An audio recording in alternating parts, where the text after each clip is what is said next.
In this video, I'll show you how to allow chat notifications in Facebook Messenger. Ensure you subscribe and turn on the notifications to this channel for lots of educational guides and content like this. Head over to your Facebook, right? If for any reasons you love to allow chat notifications in Facebook Messenger, click on this notification, right?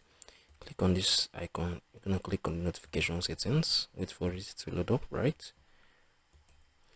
So right now you're gonna see the notification settings. You're gonna see everything, right? Everything you get notifications for, the comments, the tags, the reminders, like everything. So you're gonna just move down gradually. You're gonna look for the messaging. Yeah, this is it. This is the messaging. Click on it. Right now you're gonna see the notifications for messages that you would receive directly in the Facebook app, right? So I think yeah, this is it. Yeah, so this is it. You have to have a messenger on for this to work out for you, right? So you're gonna see the alarm notifications on Facebook. So if this is turned on, yeah, you're gonna be receiving notifications in your Facebook Messenger. If this is turned off, you're not gonna be receiving it, right? You can come on here and as well adjust this. You can off it, right? You can off this as well and leave the SMS to be on, right? That is the chat.